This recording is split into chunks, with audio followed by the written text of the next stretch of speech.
pessoal, tudo bem? Estamos aqui para mais uma live, estamos ao vivo aqui no Instagram, @programa DGA. Esperar o pessoal que vai entrando aí, vai falando de onde vocês são. Essa semana é uma semana com bastante conteúdo para vocês sobre limbo, gestão do afastado, todas essas questões que envolvem os afastamentos previdenciários, em especial limbo, né? Porque semana que vem a gente vai ter a semana do limbo jurídico, o primeiro passo, e durante esta semana nós vamos ter um conteúdo de aquecimento, um conteúdo para vocês entenderem mais sobre o limbo, para vocês entrarem na aula na semana que vem, na semana do limbo jurídico, o primeiro passo, com mais conhecimento e aproveitando melhor a aula, né? Então, por isso que a gente está trazendo um conteúdo aí para vocês sobre esses temas, tá? Daniela Cabral, boa noite para todo mundo que está chegando aí.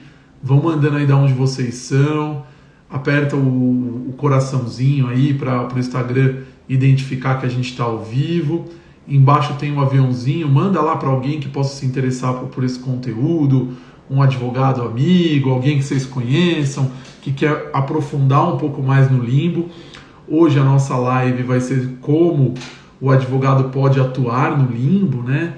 Principalmente extrajudicialmente, antes de virar uma ação judicial, né? Acho que essa é uma grande questão que a gente precisa tratar. Yuzanira, boa noite. Graça, boa noite. Maria Cláudia de Torrinha, São Paulo, boa noite. Sol, boa noite para todo mundo.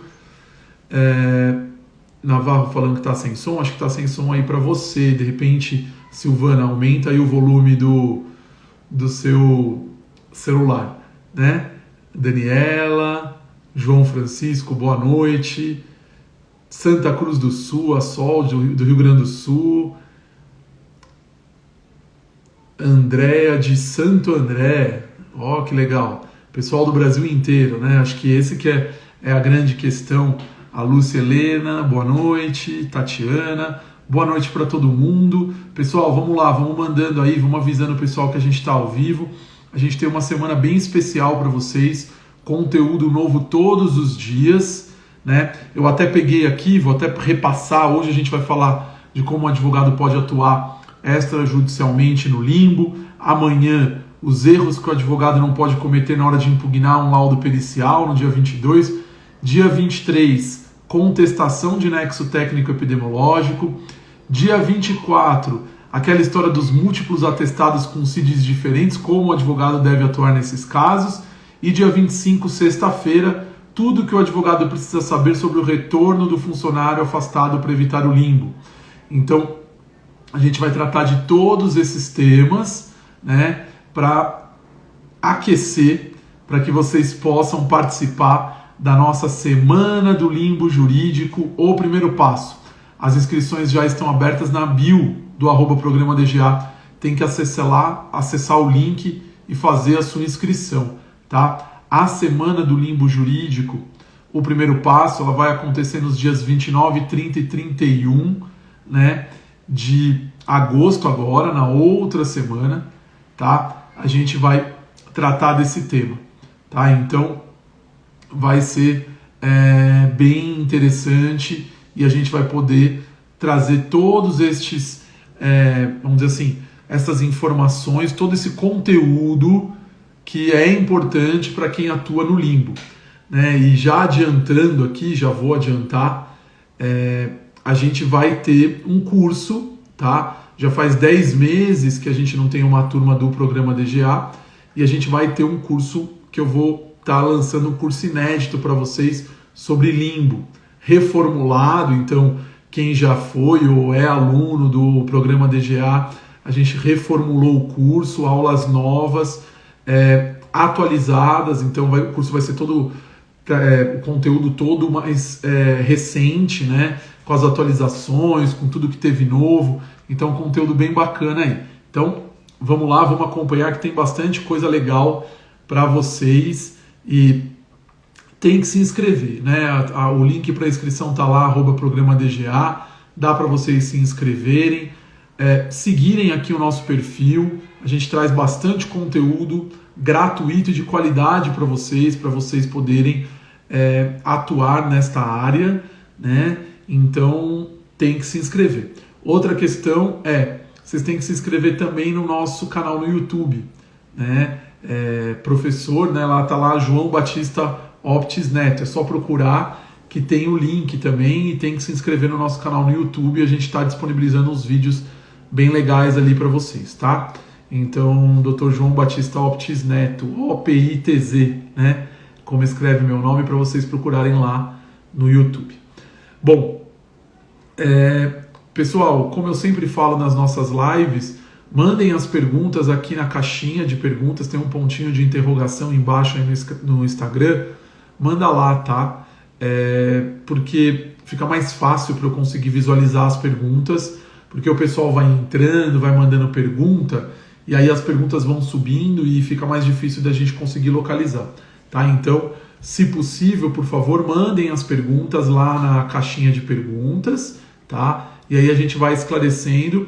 Hoje a gente tratar um pouquinho sobre o limbo e o que o advogado pode fazer extrajudicialmente, né? Essa é uma questão importante, porque a atuação nessa questão do limbo, na gestão do afastado, para os advogados, ela não é só no contencioso, né? Não é só quando vira ação. A gente tem muita coisa que a gente faz, e inclusive com uma maior eficácia, no consultivo, né? A gente prestando consultoria para as empresas e resolvendo os casos das empresas que vão aparecendo ao longo do tempo. Fica muito mais fácil de repente, na hora que vem a ação judicial, quando é o advogado que já está acompanhando este caso do ponto de vista administrativo extrajudicial. Por quê? Porque existem uma série de medidas que podem ser adotadas para a gente prevenir, evitar o limbo e documentar o que está acontecendo realmente com aquela situação, né, com aquele caso do trabalhador. Porque um dos grandes problemas que a gente vê na prática é a falta de documentação neste momento, né? Muitas situações que sequer são limbo, muitas vezes é o próprio trabalhador que não quer retornar ao trabalho e a empresa não consegue demonstrar isso. Por quê? Porque ela não soube como conduzir esse caso enquanto ainda não existia a ação judicial, né? E aí, na hora que chega na ação judicial, que vai ter que fazer a prova, muitas vezes, e a empresa não consegue, a empresa não tem ali documentos, não tem tudo registrado. E aí fica muito naquele diz que me diz que, né? Uma coisa muito de boca. E esta prática de não formalizar as condutas e de não formalizar o que está acontecendo, para mim é um dos principais problemas que as empresas enfrentam em relação ao limbo. Porque eu sei que é com boa intenção, né? Eu sei que muitas vezes é pensando em resolver o problema, mas é comum que se tome decisões sem que se tenha a real situação, né? Sem que tenha tomado pé do que está acontecendo com aquele trabalhador, né? Por exemplo, é muito comum a gente ver na prática empresas que adotam condutas ou que tomam medidas sem sequer saber qual que é a real situação do trabalhador perante o INSS, né? Esse é um grande problema. A gente acaba vendo que se, inclusive, dão consultoria, né? Vai lá e fala para o trabalhador o que tem que ser feito, ou para a empresa, qual conduta que ela deve tomar, e não se sabe sequer qual é o status do benefício previdenciário. E aí a gente tem que lembrar, e é por isso que a gente traz aqui esse conteúdo, porque o advogado, quem está orientando a empresa, ele tem que ter conhecimento do direito do trabalho e do direito previdenciário. Por quê? Por exemplo, está escrito na legislação previdenciária que quando o trabalhador está em benefício por incapacidade, para que ocorra a cessação desse benefício, quem faz a cessação é a Previdência Social. Então, se eu sequer sei se ele está recebendo ou não, e aí a grande dificuldade, a gente trata muito disso, né? A grande dificuldade das empresas obterem informações sobre os status dos benefícios previdenciários faz com que você tome uma conduta de forma equivocada, né?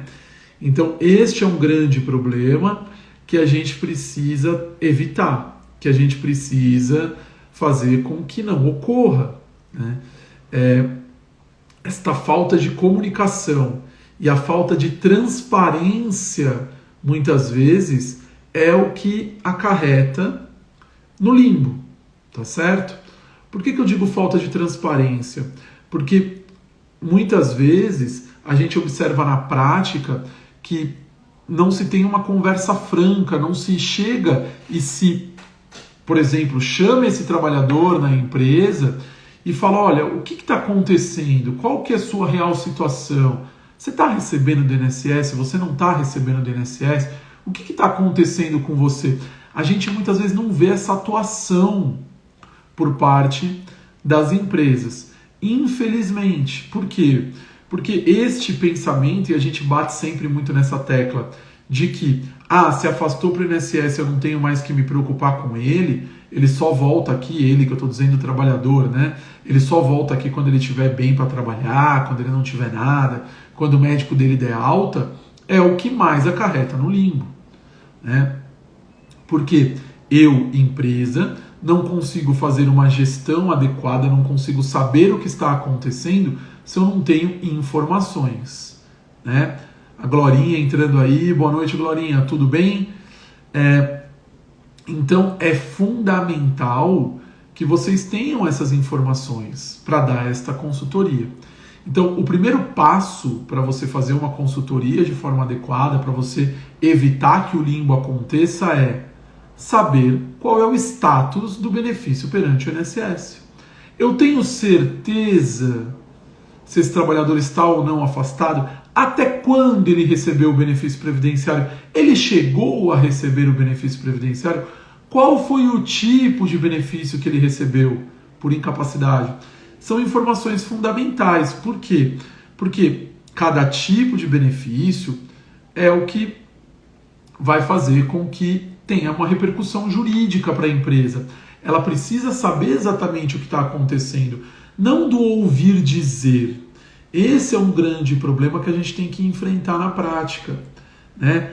Ele ligou aqui e falou... Eu sempre comento um caso de um cliente que a gente foi fazer uma consultoria e aí o gestor, né, pediu para que o recursos humanos da empresa listasse todos os benefícios previdenciários, né? Colocasse numa planilha de Excel todos os benefícios previdenciários, todo mundo que estava afastado do INSS.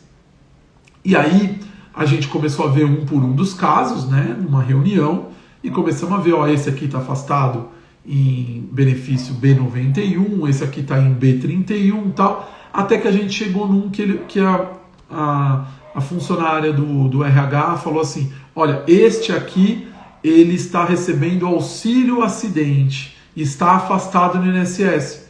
A gente falou, opa, como assim? Está recebendo auxílio acidente, está afastado? Poderia até acontecer, né? Mas como que funciona isso? Não, ele estava num benefício por incapacidade, um auxílio incapacidade temporária, na época que a gente fez era o famoso auxílio doença, e ele ligou para a gente que a partir de um determinado momento o INSS concedeu a ele um auxílio acidente, ele passou a receber 50% do valor e continua recebendo. E tá bom, desde quando que isso aconteceu? Faz 1 ano e meio. E vocês não convocaram ele para reassumir a função? Não, mas ele está em benefício previdenciário, ele está recebendo auxílio acidente. Ele falou, sim, só que está recebendo auxílio acidente porque o auxílio incapacidade foi cessado. Faz 1 ano e meio que ele deveria ter retornado ao trabalho. Olha o passivo que vai gerando para a empresa. Por quê? Porque muitas vezes não tem conhecimento sobre o tipo do benefício. Então o que pensou? E eu não vou falar aqui que é culpa desse ou culpa daquele, às vezes é falta de informação mesmo. Quem fazia análise pensou, né? por falta de conhecimento. Se ele está recebendo do INSS porque ele teve uma doença, ele não precisa voltar a trabalhar. Ele pode ficar em casa. Mas diminuiu o benefício. Aí, às vezes, o cara pensa, diminui porque o INSS paga mal, tem essas histórias. E vai lá, diminuiu, mas continua recebendo. Olha só o que a falta de informação e conhecimento sobre o tema traz para a empresa. Eu estou falando aqui de um passivo de 1 ano e meio, que ele comunicou à empresa sobre o tipo de benefício e a empresa sequer reconvocou ele, convocou ele para assumir o posto de trabalho. Se esse cara entra com uma ação trabalhista, muitos magistrados vão ter o entendimento, olha, ele estava à disposição da empresa. Se a empresa não convocou ele, o salário é devido, ele estava à disposição da empresa. Então, estas questões elas são fundamentais porque é esta atuação que evita o limbo. Atuação no sentido de eu tenho que saber o que realmente está acontecendo com o trabalhador. Qual é a situação efetiva, real daquele trabalhador perante o INSS. Tá? Vamos ver algumas perguntas aqui que o pessoal mandou. Vamos ver aqui. A Silvia está colocando aqui, com certeza em medicina ocupacional tudo tem que ser registrado. Hoje ficou muito difícil, ela está comentando, que ficou muito difícil o acesso a informações de colaboradores afastados junto ao INSS porque a senha pessoal é intransferível. Nada de boca e sim registro. Esse é um grande problema que a gente tem. Eu sempre falo que essa é uma reivindicação minha, Eu falo assim, olha, já passou da hora das empresas ter o seu próprio Meu INSS, porque aquela consulta que a gente faz no Data Prévia, ela traz poucas informações, E agora com a LGPD, dificultou ainda mais o acesso a informações através do 135, então tudo ficou mais difícil para a empresa. O que a gente tem que contar? Com a colaboração do trabalhador. Por isso que eu preciso ter dentro da minha empresa uma gestão efetiva, e aí o advogado tem que orientar isso à empresa, Tenha no seu corpo de trabalhadores ali dentro do recursos humanos, do setor de benefício, aí depende do organograma da empresa, quem entra em contato com o trabalhador mostra que a empresa está à disposição, se colocando ali para o trabalhador como, olha, você precisa me comunicar sobre as decisões do INSS. Por quê? Porque as decisões do INSS têm reflexos no contrato de trabalho, tá? Inclusive, muitas vezes, e já aconteceu, de nós temos que notificar o trabalhador, mandar um comunicado para o trabalhador, dizendo para ele, olha, você tem que prestar informações. Como a Roseli está colocando ali, convocar o trabalhador para prestar informações. Sim, porque a gente tem que lembrar que o contrato de trabalho está suspenso na obrigação de trabalho e contraprestação de salários. Mas existe uma relação contratual ainda. O contrato de trabalho não foi rescindido. Então existe uma obrigação, inclusive, de uma boa-fé contratual, desse trabalhador informar a empresa sobre o que está acontecendo em relação ao seu status perante o INSS. Tá? Isso é muito importante. Vamos ver aqui. Por que transformou em acidentário? Eu não entendi muito bem a pergunta, transformou em acidentário, estou pensando assim, um benefício que de repente não era acidentário e transformou, isso pode acontecer, porque vai depender da análise do perito que faz a perícia ali no momento, tá? Isso às vezes acontece sim, tá certo? A Glorinha está mandando aqui. Professor, e quando o trabalhador não quer comparecer ao exame de retorno, apresenta um novo afastamento sem relação com o seu afastamento anterior? Interessante a pergunta, Essa pergunta nós vamos tratar dela na quinta-feira, que eu comentei aqui, A gente está fazendo uma semana de conteúdo para vocês, um aquecimento para vocês se prepararem para a nossa semana do limbo jurídico, o primeiro passo que vai começar na semana que vem, As inscrições estão abertas, quem não se inscrever não vai conseguir participar, tá? Tem que acessar @programadga na bio e fazer a inscrição. até para vocês terem as notificações e tudo, porque nós vamos ter uma semana do limbo, e esta semana a gente vai ter live, vai ter vídeo todos os dias, trazendo um conteúdo para vocês se prepararem para a semana que vem, né? E aí essa pergunta que a Glorinha colocou, quando tem um atestado, aí apresenta outro e etc., é o que a gente vai tratar na quinta-feira, Glorinha. Não vou adiantar o conteúdo, tá? Quinta-feira eu espero você para a gente poder tratar desse tema, que eu vou repassar aqui, eu até anotei porque são tantos conteúdos que a gente até acaba se perdendo e esquece. Amanhã, erros que o advogado não pode cometer na hora de impugnar um laudo pericial. No dia 23, na quarta-feira, a importância de saber contestar o NTEP. Na quinta-feira, aí entra no que a Glorinha colocou, múltiplos atestados com CIDs diferentes, como o advogado deve atuar neste caso. E no dia 25, na sexta-feira, tudo que o advogado precisa saber sobre o retorno do funcionário afastado para evitar o limbo jurídico. Tá? Então a gente vai tratar desses temas nessa semana, e semana que vem nós temos a nossa semana do limbo jurídico, o primeiro passo. Tá? Então, quem não se inscreveu ainda, se inscreve, porque a semana do limbo jurídico, o primeiro passo, ela vai começar no dia 29/8, e a gente vai ter aulas dos dia 29 até o dia 3 de setembro, tá? Porque depois eu vou anunciar uma novidade para vocês, a gente vai ter um conteúdo aí reformulado. Faz 10 meses que eu não faço uma turma do programa DGA, e a gente vai ter uma turma nova, né? Então, já fica aqui quem está acompanhando aqui a nossa live recebendo em primeira mão informação, e quem já é aluno e tal, ou foi aluno, esse conteúdo que a gente vai trazer totalmente reformulado, não é o conteúdo que a gente já passou para vocês, tá? A gente vai ter um conteúdo totalmente reformulado, atualizado, e quem participar da semana vai ter aí várias novidades, bônus, a gente vai ter tudo, a gente vai anunciar tudo ao longo dessas semanas, tá bom? Deixa eu ver aqui, tem mais duas perguntas aqui. A Maria está falando, hoje a empresa não tem como consultar. Não, na verdade tem, né? Pelo DataPrev você consegue fazer a consulta, só que é a consulta que a gente tem ruim, né? A gente tem uma dificuldade, tem que ficar comparando planilha de uma semana com a outra, porque não aparece quem é novo. Então, empresa pequena é fácil, tem 5 benefícios, daqui a pouco tem 6, você fala, surgiu mais um, beleza. Agora, se pega empresa grande, às vezes a gente faz gestão, a empresa tem 180 funcionários afastados. Aí, na semana seguinte, como que eu vou saber quem que entrou, quem que não entrou? Tem que fazer isso com planilha, infelizmente, extrai para a planilha de Excel, compara uma semana com a outra, para poder ver quem entrou, quem não entrou, se tem benefício novo, qual é o tipo de benefício, porque tem prazo para contestação, é aquela maravilha. Infelizmente, como eu disse, a Previdência Social peca nessa comunicação com as empresas, e aí é a empresa que tem que ficar correndo atrás da informação, tá?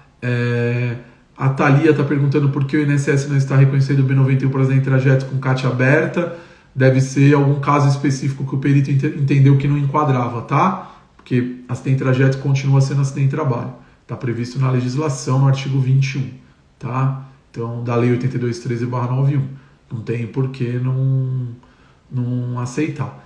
Tem que ver quem que abriu a CAT, tá? Se foi a empresa ou se foi um terceiro. Às vezes, CAT de terceiro, o perito analisa e entende que não é caso de acidente de trabalho. E no caso concreto, vê o que aconteceu, tá? Mas, teoricamente, é para aceitar sim. Acidente de trajeto continua sendo considerado como acidente de trabalho. Débora, boa noite, Débora. Tudo bem? Deixa eu ver se tem mais alguma perguntinha aqui.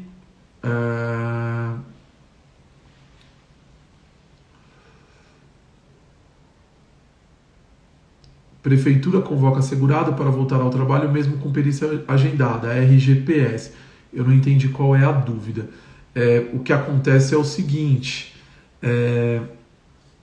você tem aí a questão do retorno antes da primeira perícia, né? Isso inclusive essa é uma das formas da gente evitar problemas, né?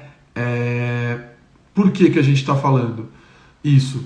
Porque se o trabalhador já recuperou, isso está previsto na legislação. se ele já recuperou a sua capacidade de trabalho antes da perícia inicial, ele não passou em perícia ainda, ele não está em benefício previdenciário e ele já recuperou sua capacidade de trabalho, a legislação diz que ele está autorizado a retornar ao trabalho, comparece no dia da perícia e leva um documento dizendo qual dia ele trabalhou, qual dia ele não trabalhou e etc. Inclusive, esses casos, é muito difícil a perícia médica federal negar o direito ao benefício, tá? Naquele período que o indivíduo ficou sem trabalhar. Mas existem casos e casos. A gente já tem um conteúdo bem grande aqui no @programa_DGA tratando desse tema, né? Porque você tem situações diferentes. Eu sempre falo, cada caso é um caso. Então, tem às vezes o cara quer voltar antes da perícia inicial, tem gente que está afastado e quer voltar a trabalhar, né? E esse é um grande problema. Olha só, o nosso tema de limbo, né? E foi bom essa pergunta porque me veio uma coisa na cabeça que é uma situação que aconteceu esses dias. Olha só o que acontece. O trabalhador foi lá, olha a importância de você ter uma orientação dentro da empresa para tomar as decisões. O trabalhador procurou recursos humanos da empresa e falou assim, olha, eu quero voltar a trabalhar. Eu já estou em condições, eu estou afastado do INSS, mas eu quero voltar a trabalhar. Ele estava em benefício previdenciário. O RH da empresa orientou ele. Não, então você vai lá no INSS, cessa o seu benefício, porque ele tem que cessar o benefício para voltar ao trabalho. Quando ele está em benefício, quem cessa o benefício é o INSS. Vai lá no INSS, cessa o seu benefício e volta a trabalhar. Ok. Foi lá, cessou o benefício, retornou ao trabalho. Aonde ele vai agora? No médico do trabalho da empresa. Porque ele tem que fazer o exame de retorno ao trabalho. Quando foi fazer o exame de retorno ao trabalho, o médico do trabalho falou, inapto. Ele não tem condições de retorno ao trabalho. E agora? Olha a situação que a empresa se colocou. Eu tenho um trabalhador que está recebendo o benefício previdenciário. Ele quer retornar ao trabalho. Só que ele querer voltar não significa que ele tem condições de retorno. Por quê? Porque o trabalhador muitas vezes não tem noção dos riscos ocupacionais a que ele está submetido. Aí ele passa com o médico do trabalho dá inapto. O que aconteceu neste momento? Se eu não conseguir restabelecer esse benefício previdenciário, o que vai ser difícil, porque foi ele que foi lá espontaneamente e solicitou a cessação, esse trabalhador está no limbo. Porque cessou o benefício previdenciário e a empresa está impedindo ele de retornar ao trabalho. E ele quer voltar. Olha a complicação que a gente está tendo nesse caso concreto. Por quê? Por falta de orientação. Falta de entender. Então, por exemplo, o que a gente fala? Ele quer voltar a trabalhar. Ok. Médico do trabalho, médico que presta consultoria, médico, pode ser de empresa terceira, não precisa ser médico do trabalho dentro da empresa. Porque isso que é interessante, né? Aqui a gente está falando de problemas enfrentados por multinacionais com 40 mil trabalhadores e problema enfrentado pela padaria da esquina que tem 6, tá? Ele quer voltar ao trabalho? Primeira coisa que eu tenho que fazer, médico, vem cá, vamos conversar. Será que tem condições? Ele trouxe aqui, como a Roseli está colocando, ele trouxe esse atestado do médico dele, dizendo que ele pode voltar. Mas quem que conhece o meio ambiente de trabalho? O médico do trabalho. Será que ele tem condições? Posso fazer uma avaliação antes do exame de retorno? Por que não? Aonde está escrito na legislação que é proibido o trabalhador passar uma avaliação pelo médico do trabalho? Ele não é obrigado, porque a legislação não traz isso como uma obrigação. Mas espontaneamente, é ele que quer voltar ao trabalho. Então fala, tudo bem, então vamos lá, vamos fazer uma avaliação. Será que você tem condições? Tem. Então você vai lá, pede a cessação, aí depois a gente faz o exame de retorno ao trabalho.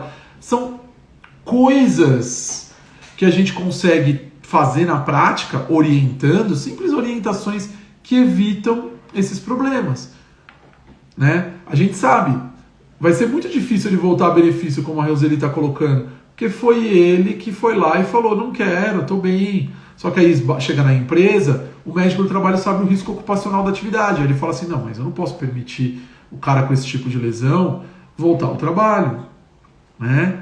E aí um cara que estava lá afastado, sabe aonde às vezes a gente vê que acontece isso? E já aconteceu algumas vezes? Indivíduos às vezes que têm um infarto, por exemplo. Tem problema cardíaco lá, infartou. Aí ele consegue um benefício previdenciário. Aí ele já se sente bem, às vezes ele quer voltar a trabalhar. Né? A gente fica com aquela impressão que todo trabalhador quer ficar no INSS. Isso é mentira. É que às vezes a nossa amostra é viciada. Eu sempre falo isso para quem atua assim com problemas, né? Quem cuida do contencioso. É isso, a gente só pega a amostra viciada, né? Para cada 5 que a gente pega lá que realmente fica causando, não quer trabalhar, e aquelas histórias que a gente sabe que tem 5.000, 6.000 trabalhadores que querem trabalhar, que entendem, que gostam de trabalhar, entendem a importância do trabalho. Né? Então, assim, não é que às vezes a nossa amostra fica viciada, a gente acha, trabalhador quer ficar no INSS. Não é verdade. Eles não gostam, muitos trabalhadores não gostam de ficar no INSS. E aí, ele está lá infartado, ele já está se recuperando, já está bem, aí ele fala assim, eu já estou bem, eu quero voltar a trabalhar. E aí acontece isso. Só que quando ele vai no médico do trabalho, o médico do trabalho fala, não, mas não tem como você voltar a trabalhar. Sua atividade tem calor, extenuante, esforço físico, você tem que ficar mais tempo em repouso. Só que ele já pediu para cessar o benefício. Então, esta é uma questão interessante que a gente tem que tomar um cuidado. Porque aí somos nós criando problemas, né? Porque é um problema que não existia, ele estava em benefício previdenciário. Vamos falar assim, isso acontece? Sim, acontece. Tá? Já aconteceu. Então, vamos evitar que isso aconteça. Tá? Cristiane Oliveira. O triste é quando ele retorna de acordo com a empresa e 2 meses depois a empresa manda o trabalhador embora. Às vezes acontece situações como essa, tá? Eu sempre comento nessa parte do limbo, Cristiane, que teve uma decisão na justiça. Eu gosto muito, e essa aí é uma orientação que eu dou para vocês, né? Leiam a jurisprudência, porque a jurisprudência nos ensina, né? Muito, né? E inclusive o limbo é um conceito jurisprudencial, né? E aí eu lembro de uma decisão de uma juíza, né, que ela colocou o seguinte na decisão dela.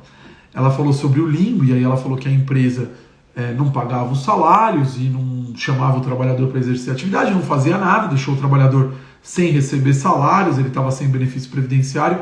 E aí ela fala o seguinte, olha, nem que seja para mandar embora, a empresa tem que fazer alguma coisa. Porque a pior situação é a empresa não fazer nada, porque esse trabalhador sequer vai conseguir arrumar outro emprego, porque ele tem um vínculo com essa empresa. Né? Então, assim, alguma coisa tem que ser feita, né, em relação a esses trabalhadores. Tá? E hoje existem mecanismos muito bem estabelecidos, inclusive na jurisprudência, para esse tipo de coisa que você está colocando aqui, Cristiane, que seria uma dispensa discriminatória. Né? A gente sabe que hoje o TST entende que presume-se como discriminatória a dispensa de trabalhador com doença grave ou estigmatizante. Então, a empresa que vai tomar essa decisão de demitir logo que volta de um caso de limbo, ela tem que tomar um certo cuidado para não caracterizar essa dispensa discriminatória. Então não dá para, voltou, já manda embora e vamos embora. Né? Tem que tomar um certo cuidado. A Silvia colocando que pode tentar realocar ele em outra área, se possível. É uma das soluções para o limbo, mas nem sempre é possível. Isso vai depender muito do tipo de empresa, né? Tem algumas empresas que é difícil você realocar, a não ser que o trabalhador vá para uma atividade administrativa. E aí a gente esbarra em outros fatores. Tá? Deixa eu ver se tem mais alguma pergunta aqui. A Aline colocando. Essa pergunta da Aline é interessante, que é justamente isso que a gente está tratando, né? Como evitar limbo quando o benefício foi cessado, mas o colaborador informa não ter condições. Então, este caso não é um clássico de limbo clássico, né, previsto na jurisprudência, porque a jurisprudência é a negativa da empresa em receber o trabalhador. Quando é o trabalhador que se nega a trabalhar, a forma de você evitar isso, tentar minimizar o risco na Justiça do Trabalho, é você documentar que é ele que não quer trabalhar. Tá? Isso vai desde a documentação no prontuário médico, então no exame de retorno ao trabalho, até uma própria declaração. Né? Muitas empresas adotam isso e a gente tem visto isso ser aceito na Justiça do Trabalho em muitos casos, que seria o seguinte: o trabalhador assina uma declaração, ele declara que ele não quer retornar ao trabalho. A empresa fala, não, ó, tá aqui, nós temos aqui o posto de trabalho, nós temos uma condição adequada para você, mas ele fala, eu não quero, eu não me sinto bem, eu estou recorrendo, eu estou com meu médico assistente e assim por diante. Tá? Então, essa pergunta é muito importante, Aline. Como evitar isso? Documentando-se. Tá? Documentando-se de que este caso não é um caso de limbo.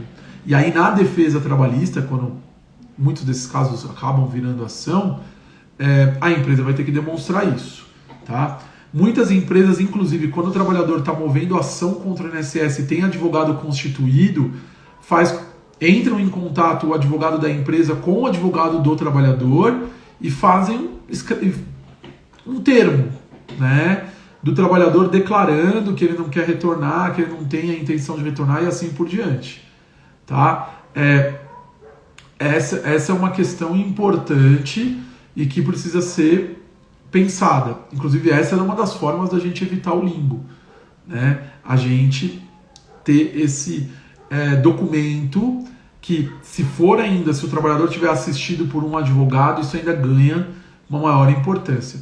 Porque você vai falar assim, mas o advogado também tem interesse em assinar e fazer um termo. Às vezes o advogado do trabalhador tem esse interesse também para evitar que dê um abandono de emprego, né? Porque também, se o trabalhador é convocado e não comparece, pode ser aplicado aí um abandono de emprego.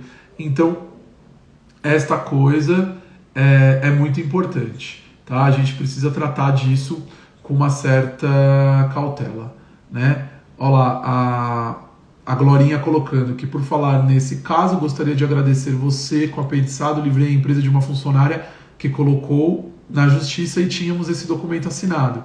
Legal, Glorinha, fico muito feliz. A Glorinha é uma das nossas alunas, né?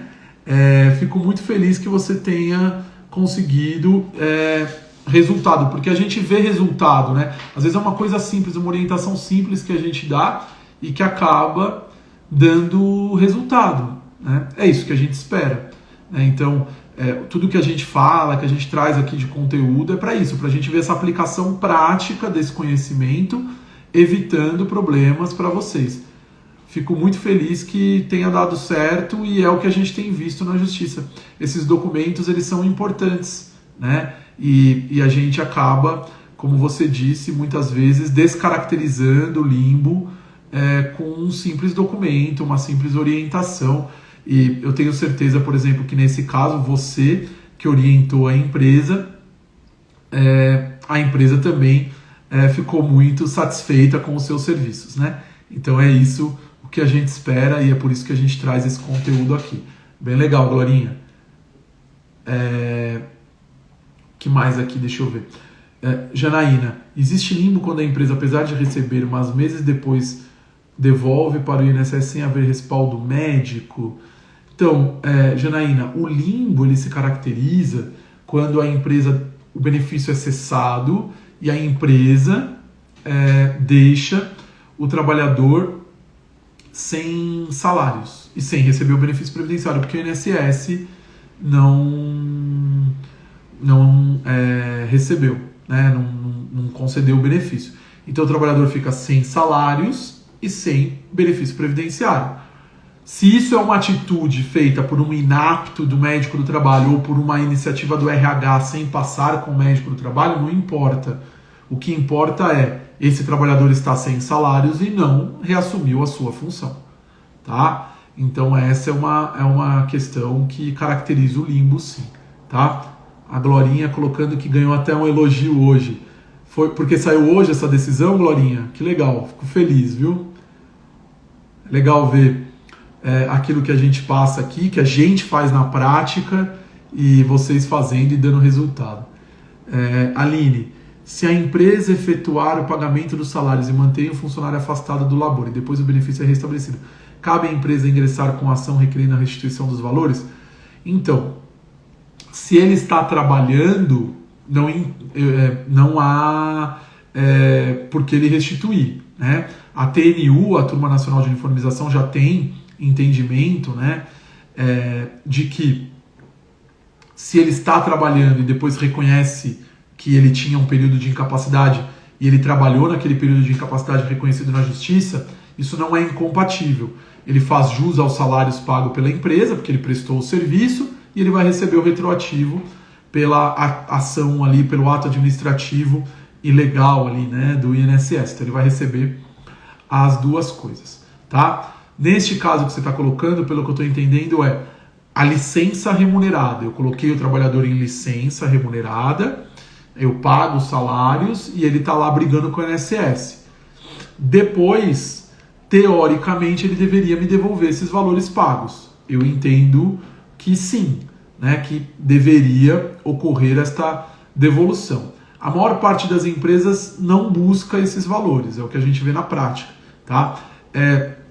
Algumas empresas já optaram por tentar fazer confissão de dívida, já vi dar certo, já vi não dar certo, descontar depois, né? Então, quando ele retorna ao trabalho, desconta um valor, né, como se aquilo fosse um empréstimo da empresa.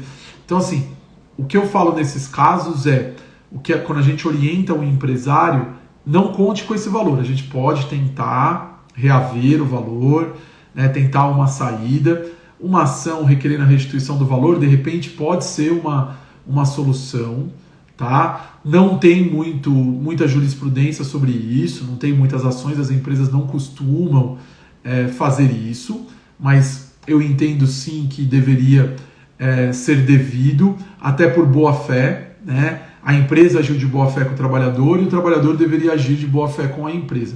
A grande questão é que são verbas alimentares, aí entra na questão se isso deve ser devolvido ou não e tal, entra nessa discussão jurídica, mas eu já vi sim empresas cobrando esses valores, tá? E já vi trabalhadores que espontaneamente fazem a devolução dos valores conforme eles recebem o atrasado. Porque o que é interessante aqui? A gente tem que lembrar que ele vai receber esse atrasado do INSS, né? Que a empresa pagou, se for reconhecido o direito.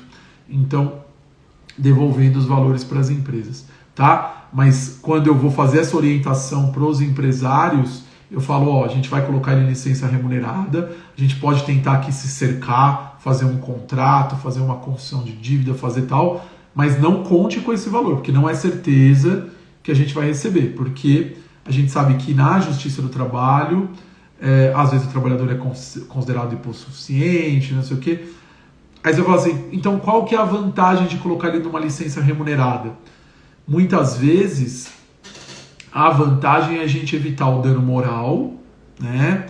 E evitar que esse valor seja um valor que vai acumulando e você vai ter que pagar tudo de uma vez, né? Parece que não, para uma grande empresa, isso não faz diferença. Agora, para uma pequena empresa, é diferente ela ir pagando R$2.000 por mês do que ela ter que chegar lá numa pancada só e pagar 60 mil, né? Às vezes a empresa vai à falência, né, com isso, dependendo do tamanho da empresa, tá? Então, porque é o que eu falei, esses problemas eles acometem grandes, médias, pequenas empresas, até o microempresário, né? Então não é assim coisa, só multinacional tem esse problema, não. Qualquer um que tenha trabalhador que se afasta do INSS está sujeito a esse tipo de situação, tá? Então a gente tem que ir pensando nessa situação. O que eu tenho visto, Aline? Uma solução aí que aí envolve negociação coletiva. Algumas categorias profissionais têm feito, na hora de fazer o acordo coletivo, a convenção coletiva, colocado cláusulas sobre esse tema. Eu acho que é o ideal. Como nós não temos uma legislação específica, coloca-se cláusula, dizendo, caso o trabalhador, a empresa vai pagar os salários, ficando o trabalhador obrigado a restituir os valores pagos posteriormente.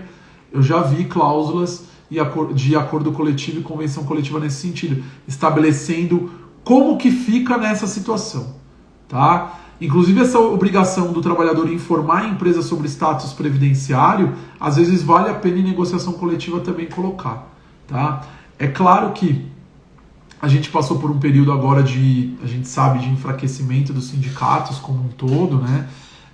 Então, muitas coisas acabaram, as empresas começaram e conseguiram negociar com os sindicatos. A gente não sabe como que isso vai ficar a partir de agora.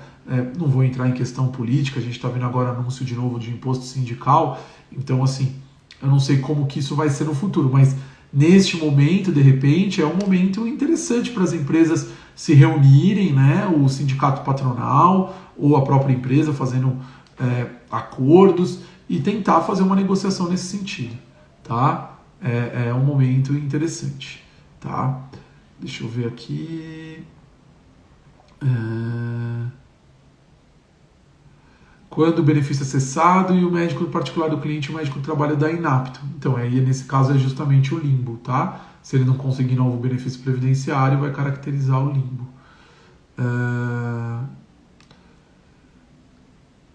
Elisângela falando aqui que enviou os aviãozinhos do curso.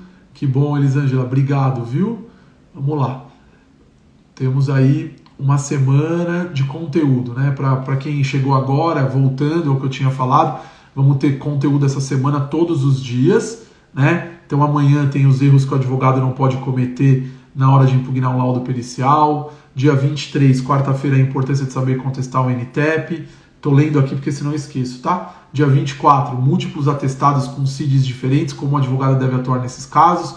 Dia 25, tudo que o advogado precisa saber sobre o retorno do funcionário afastado para evitar o limbo, né? E na semana que vem, a gente tem a semana do limbo jurídico, o primeiro passo, tá? Então, quem quiser acompanhar com a gente, as inscrições estão abertas, o link está na bio, @programadga, tá? Do dia 29 de agosto a dia 13 de setembro, e eu já anunciei aqui, né? Não tem por que a gente esconder, que a gente vai ter uma nova turma do programa DGA, já faz mais de quase 10 meses que não tem turma nova, mas é um curso totalmente reformulado, a gente vai atualizar as aulas, a gente tem a instrução normativa número 128 do ano passado, né, do INSS, então a gente vai fazer um curso de limbo tratando bastante desse tema, para que vocês consigam atuar e para ter o resultado que a Glorinha colocou aí, né, que eu fiquei bem feliz de saber, ela que é a aluna do programa DGA, né? E ela estava falando que ela fez lá o documento que a gente orienta e conseguiu evitar a caracterização do limbo, né? Então, é muito interessante. A Aline colocando, fiz meu TCC sobre esse assunto, porém não encontrei processo de devolução de valores à empresa. Porque as empresas não costumam entrar mesmo com essas ações, tá? Essa é uma discussão muito grande que a gente tem e é aquela história, né? Quem faz a jurisprudência são os advogados. Se os advogados não começarem a propor essas ações, a gente nunca vai ter jurisprudência sobre esse tema, né? Essa que é a grande questão e a gente que vai tratando desses temas, tá? Vamos lá, vamos ver aqui. Colocando o pedido reconvenção trabalhista e pagamento e devolução desses valores, é isso, algumas ações, alguns advogados têm essa tese, têm trazido isso à discussão, tá? A gente precisa amadurecer esse tema. A grande questão que eu coloco é sempre assim, os advogados já têm dificuldade no limbo, em devolver os valores, aí a dificuldade é maior ainda, porque qual que é o grande problema que a gente vê hoje na prática, que é por isso que a gente vem com essa ideia, e quem participa das nossas aulas sabe disso, né?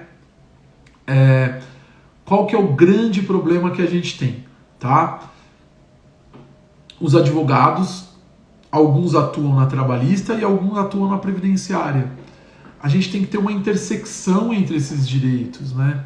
Entre o direito do trabalho e o direito previdenciário, porque o fato gerador, vamos chamar assim, é o mesmo, com repercussões nas duas áreas. Então o benefício previdenciário ele tem repercussão trabalhista e previdenciária. E o nosso objetivo aqui é justamente esse, é trazer esse conteúdo para vocês, tratando disso, fazendo com que vocês tenham essa visão mais macro, né? Para quando vocês estiverem lá num caso de limbo, vocês justamente conseguirem resolver os casos, né? E conseguirem dar a melhor solução para o cliente de vocês. Com esta visão, não só, vamos ver só a questão trabalhista, vamos ver só a questão previdenciária. Não, vamos unir os dois. Vamos resolver o problema realmente. Vamos começar a enxergar que o fato do trabalhador se afastar para o INSS gera repercussão para a empresa e que a empresa precisa estar atenta a isso? É isso o que a gente está propondo, o que a gente vê resultado na prática e a gente consegue diminuir esse passivo para as empresas, né? E é isso que a gente está tratando aqui, né? Trazendo essa experiência que a gente tem para vocês, para que vocês possam aplicar no dia a dia, né? O Hugo está perguntando se serão lives ou aulas. É o seguinte, Hugo, essa semana a gente vai ter conteúdo todo dia, tá? É um aquecimento, como eu disse, para a semana que vem. Aí semana que vem nós teremos as aulas, tá? Então são 3 aulas na semana que vem, na semana do limbo jurídico. Quem se inscreve já recebe todas essas informações. Por isso a importância de vocês entrarem no @programadga, tem o link na bio e façam as inscrições, tá? Vou pedir aqui também para vocês tirarem um print aqui da nossa tela, publicarem, marcarem o @programadga. Vamos publicar, vamos divulgar, porque é importante esse conteúdo faz a diferença. E é o que eu falei semana passada, né? Isso diferencia o profissional no mercado. Saber ter essa visão macro, saber enxergar as coisas do ponto de vista trabalhista e previdenciário, né? A gente não restringir esse conhecimento só à questão só trabalhista ou só previdenciária, tá certo? Então é importante a gente ter essa visão, tá certo? Deixa eu ver aqui que mandaram mais algumas perguntinhas. Deixa eu ver se tem mais alguma perguntinha aqui.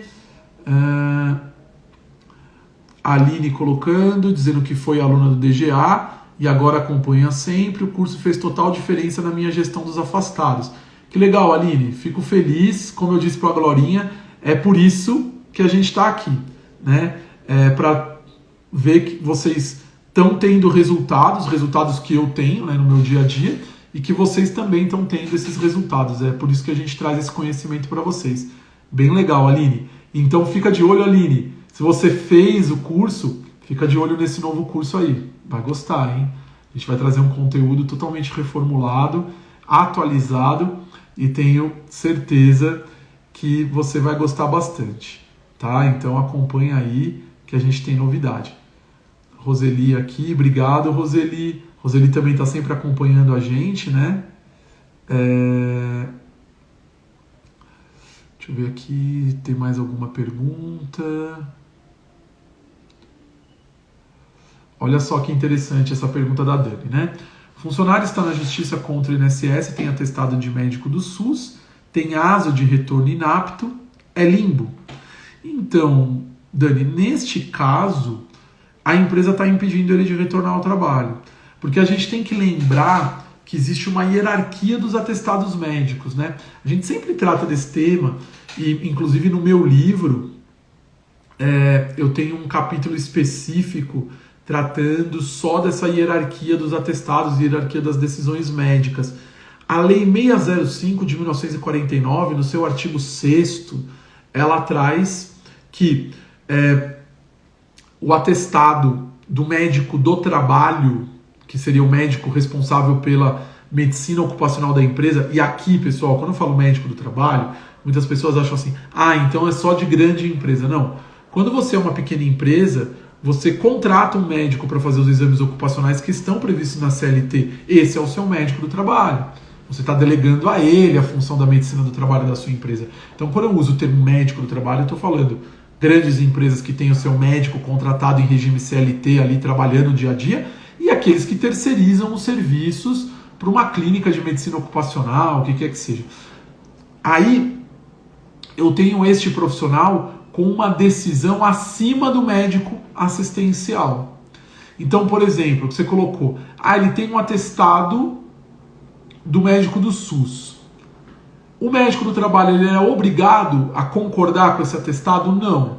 É claro que se ele discorda, ele assume a responsabilidade, no caso a empresa, né, porque ele representa a empresa, assume a responsabilidade se ocorrer um agravamento, se aquela doença piorar e assim por diante. Mas, teoricamente, a partir do momento que ele dá inapto, ele está impedindo o trabalhador de retornar ao trabalho, porque a palavra final é dele, no caso, no ambiente de trabalho. E a palavra no âmbito administrativo da Previdência Social é do médico perito. Então a Lei 605 ela cria essa hierarquia. Ela fala, primeiro está o perito médico federal, abaixo dele o médico do trabalho e abaixo o médico assistencial. Quando eu falo isso, muita gente fala assim, mas é um absurdo, porque o médico do perito do INSS vê o cara em 2 minutos, o médico assistencial é o que cuida dele há 30 anos e não sei o quê. Aí eu sempre falo, olha, uma coisa é o que eu acho correto ou o meu entendimento. Outra coisa é o que está na lei. Se eu não concordo com a lei, eu tenho que mudar a lei. Mas a lei está desta forma. Quem dá a palavra final é a perícia médica do INSS. Se eu não concordo, tem que fazer o que justamente a Dani está colocando. Esse funcionário vai buscar o Poder Judiciário para rever o ato administrativo. Só que enquanto não há uma decisão da Justiça, o que acontece? O ato administrativo é válido. Qual que é o risco que a empresa corre num caso desse que você está colocando? A Justiça não reconheceu o direito ao benefício, o perito judicial fala, não, realmente ele não tem capacidade laborativa, aí às vezes passa 2, 3 anos, né, porque as ações não são tão rápidas, às vezes ele demora para procurar um advogado, demora para entrar com a ação, às vezes passa 2 anos e meio, aí o que acontece? Ele se volta contra a empresa. Na hora que ele tem a negativa da justiça, ele vira e fala assim, opa, mas eu entrei com essa ação, essa é a narrativa que ele vai fazer na Justiça do Trabalho. Eu entrei com essa ação porque o médico do trabalho da empresa deu inapto.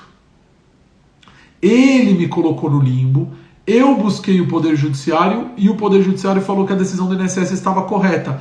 Portanto, este período que eu fiquei sem salários, quem deve pagar é a empresa. Então, olha só a importância da gente conhecer tudo isso e ter esse entendimento. É claro que nesse caso que você está colocando, você tem esse atestado do médico do SUS, né? Que pode gerar uma defesa para a empresa aí. A empresa ter uma saída, fazer uma defesa, falar, não, mas o médico dele também entendia e assim por diante. Mas na prática o que a gente tem visto é que quando tem o inapto e o indivíduo fica sem receber, a empresa vai acabar sendo responsabilizada pelo pagamento dos salários. Aí a última alternativa que sobra para essa empresa na ação é tentar demonstrar que esse indivíduo realmente estava incapaz para o trabalho numa perícia médica. Só que aqui a gente tem uma confusão que acontece na Justiça do Trabalho, né? Porque aí a gente esbarra num outro problema, que os magistrados trabalhistas, muitas vezes, não têm um conhecimento aprofundado sobre o direito previdenciário. E aí é aquela confusão. É a mesma confusão que acontece em retificação de PPP. Quem é advogado aí sabe que retificação de PPP é um problema. Por que é um problema? Porque eu canso de ver, acho que até ontem, inclusive, ontem foi domingo, né? Já é demais. Acho que foi semana passada, não sei se foi quinta ou sexta-feira, uma ação de pedido de retificação de PPP, porque o PPP é o demonstrativo ambiental, né, o demonstrativo dos riscos ambientais para a aposentadoria especial, né? Então, da exposição a agentes nocivos. Aí o trabalhador vai lá, bate no INSS, o INSS nega, ele fala, aí o INSS fala, o preenchimento não está adequado, não aceitei isso, beleza? Aí o que acontece? Ele vai lá e busca a Justiça do Trabalho e entra com ação contra a empresa pedindo a retificação, porque é de competência da Justiça do Trabalho fazer a retificação, né, determinar que a empresa faça a retificação do PPP. Ok. Aí o magistrado trabalhista vai lá e faz assim, na ata de audiência, canso de ver, determina a realização de perícia de insalubridade. Mas quem disse que a insalubridade é a mesma coisa que a aposentadoria especial? Esse tipo de confusão é confusão de quem não entende de direito previdenciário. Insalubridade, NR15 é uma coisa. Aposentadoria especial, exposição a agentes nocivos, anexo 4 do decreto 3048 de 99. É outra coisa. Então o que deveria ser determinado é se o PPP, e aí é que o advogado trabalhista tem que estar atento na hora para falar, não, mas peraí, não é insalubridade. O que eu preciso ver é se o PPP foi preenchido de acordo com os demonstrativos ambientais da empresa e com a realidade da empresa, mas à luz da legislação previdenciária. Não se é insalubre ou não. Porque eu tenho um agente que é insalubre que não gera o direito à aposentadoria especial. Vou dar um exemplo: umidade. Umidade é insalubre, está na NR15, mas não está no anexo 4 do decreto 3048 de 99. Eu já vi advogado que entra com ação, caso real, entra com ação pedindo retificação do PPP, o juiz determina a retificação com base no laudo de insalubridade que reconheceu a umidade. E o advogado do reclamante concordou. E falou, não, tudo bem, tá ótimo. Concordou com o laudo. Eu era assistente técnico da empresa. Para mim tá ótimo. Não tem problema nenhum, porque isso aí não vai dar direito à aposentadoria especial. Quem tinha que reclamar era o advogado do reclamante. Por quê? Ele ganhou e não levou. Ele ganhou a ação. Foi retificado o PPP. Só que o que está escrito no PPP não vai dar direito ao reconhecimento da aposentadoria especial. O que adiantou? Nada. Então, por isso que eu tenho que saber e ter conhecimento das duas áreas. Né? E no caso do limbo, é isso. Às vezes a prova na Justiça do Trabalho fica mais complicada pelo desconhecimento dessa situação, dessa hierarquia. Outro dia, numa ação trabalhista, para a gente explicar o porquê que foi tomada tal decisão, mostrando, olha, mas aqui tem o atestado do médico, aqui tem isso, aqui tem aquilo, às vezes é complicado. Então eu preciso ter muito conhecimento para eu saber apresentar a tese embasada, fundamentada. Não é uma coisa tão simples, tá? A gente precisa tratar desse tema com seriedade, porque é um tema que merece estudar. Não tem outra solução. Quanto mais a gente estuda, mais a gente evita esse tipo de decisão que não tem nada a ver. Né? Eu fiz uma reclamação trabalhista para fins da empresa entregar o PPP, solicitei perícia e o juiz negou. A Sol está falando. A gente precisa, às vezes acontece, né? Precisa ver o porquê que foi a negativa, mas teoricamente o juiz teria que determinar a realização da perícia, só que minha grande discussão nesses casos é o objeto da perícia. Que o que eu mais vejo é determinação de perícia com o objeto errado. Aí manda fazer perícia de insalubridade. Mas quem que está discutindo insalubridade? Ninguém. Né? Aí o que adianta? Para você ter uma ideia, dependendo do período, eu posso ter a insalubridade por ruído e não conseguir o reconhecimento da aposentadoria especial. Né? Então, por isso que eu falo, tem que ter conhecimento para a gente aplicar esse conhecimento para ter resultado. E não importa se você é advogado da empresa ou do trabalhador, você vai usar o conhecimento para as duas coisas. Né? E é esse conhecimento de previdenciário e trabalhista que faz a diferença no mercado, né? Que vai te diferenciar dos outros advogados, né? Na nossa atuação. Tá certo? Bom, pessoal, 1h05 de live já.